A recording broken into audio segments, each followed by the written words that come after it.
Hey hikers, my name is Kat and I'm your Los Angeles hiking guide, and in this video I'll be showing you exactly how to get to the bridge to nowhere in the San Gabriel Mountains.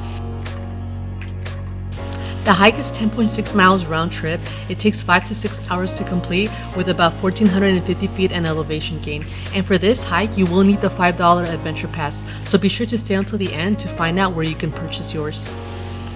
This is an out and back hike. However, on the way back, we decided to take a detour to Devil's Gulch. I highly recommend it, and I'll create another video highlighting that. But if you're not up for the challenge, you can come back the same way you got there. To get to the trailhead and parking, just type the Bridge to Nowhere trailhead on your phone, and it should lead you right to the parking lot. This is Camp Bonito Road where you're going to be driving up from, and it does get busy on weekends. This is the parking lot with bathrooms. Today I'll be hiking with Los Angeles Hiking Crew, a page I follow on Instagram. They're a friendly group that hikes in the LA area in case any of you are looking to hike with groups. You're gonna go past this white gate, and it is gonna be a slight downhill until you reach the camp.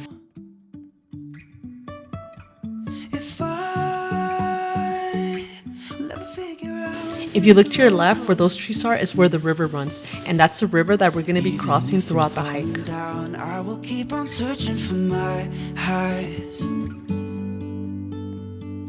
You can say I lost my mind. I will keep on holding my head high, even if the sky is falling down.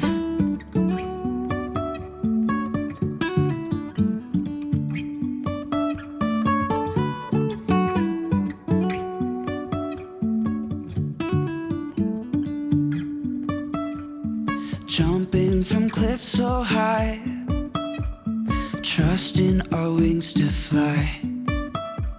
Sometimes we're crashing down, but we get up and start from the ground. After about 25 minutes from the start, you'll come to your first river crossing, and how high the streams are depends on the amount of rainfall we've had that year.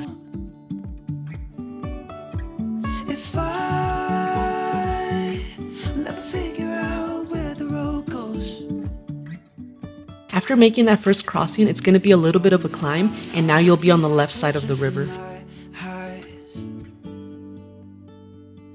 You can say I lost my mind. I will keep on holding my head high. So just to recap, the parking lot is at the bottom of our screen. It was a slight downhill past the white gate. We passed the bathrooms on our right and the campgrounds on our left.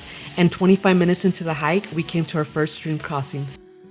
And this stretch of the trail is about the only time that we were on the left side of the river. If you look down, you'll be able to see the river going downstream beneath you.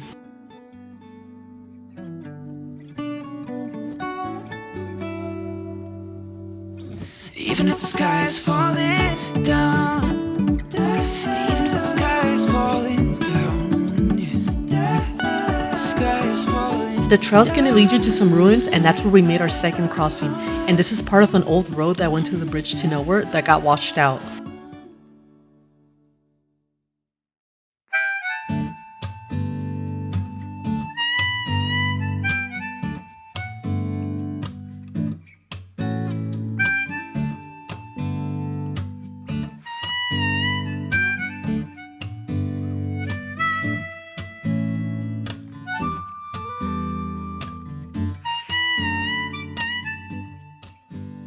I usually just walk right through the stream just because the rocks can be slippery.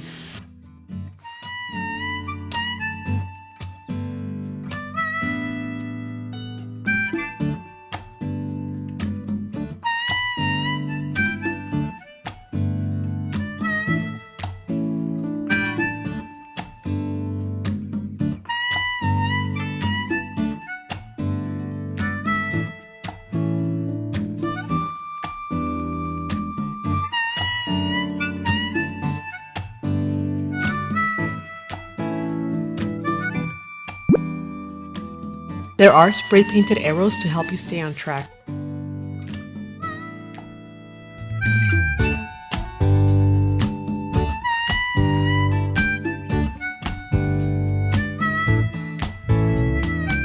The trail kind of splits here and there, but as long as you're going upstream, you'll get to the bridge. You're going to come across a wooden bridge, and once you cross it, you are now in the Sheep Mountain Wilderness.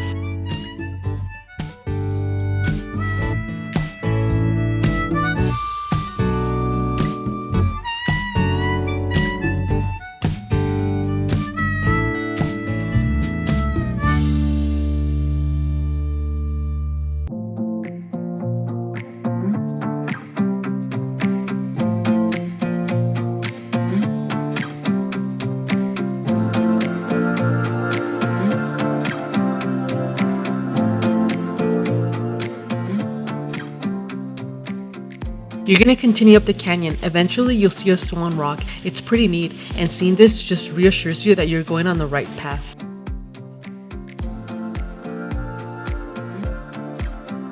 You're gonna come across your third crossing, and immediately after that, you're gonna cross a fourth time, getting right back on the right side of the river.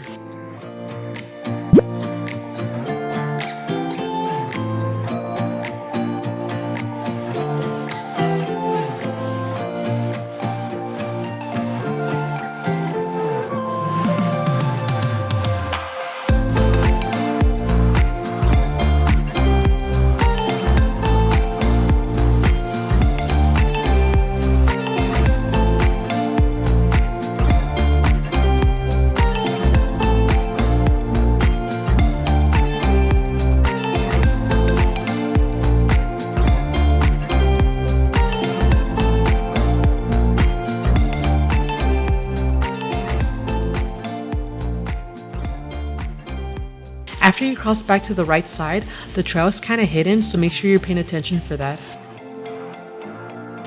So let's recap real quick.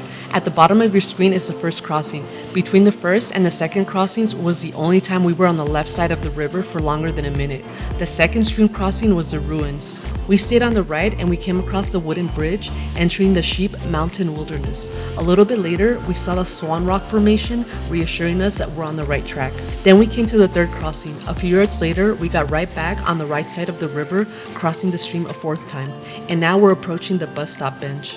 This trail worked for us today. I did see other hikers stay on the left after the third crossing, and they ended up at the bridge to nowhere as well.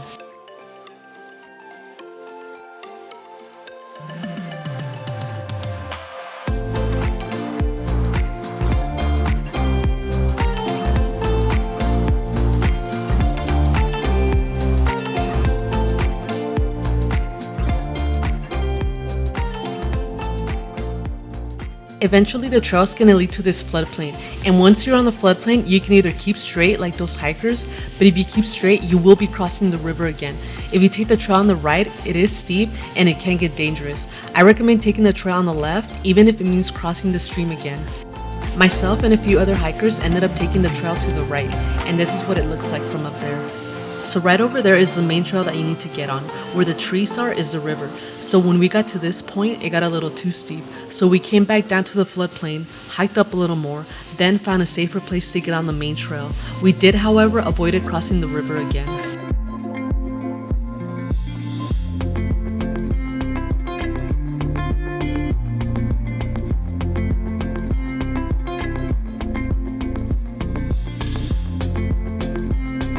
At this point, you'll be about 100 feet above the river.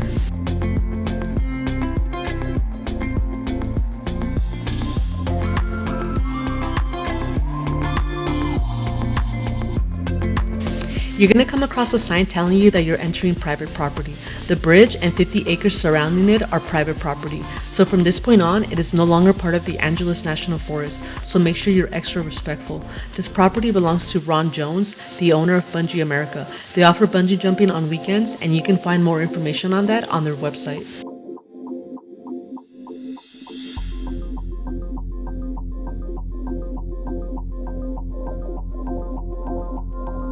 There is a trail that leads to the bottom where the river runs.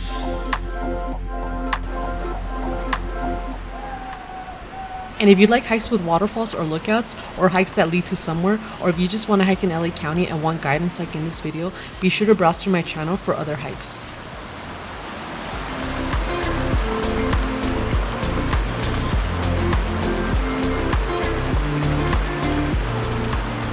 After watching this video, even if we both don't take the same path getting there, I hope it gives you some familiarization of the trail. And if this video did help you in any way on your hike, be sure to mention it on your Instagram post or story. The nearest place to purchase the $5 Adventure Pass is the 7-Eleven on Foothill Blvd. And for additional and updated information about this hike, be sure to read the description section of this video. On the way back, we did stop by Devil's Gulch, so be sure to subscribe and look for that video in my channel. And that is all I have for you today, so if you liked this video, be sure to give it a like. But more importantly, if you want to see more of this type of content, be sure to subscribe and follow us on Instagram at Hiker on a Trail.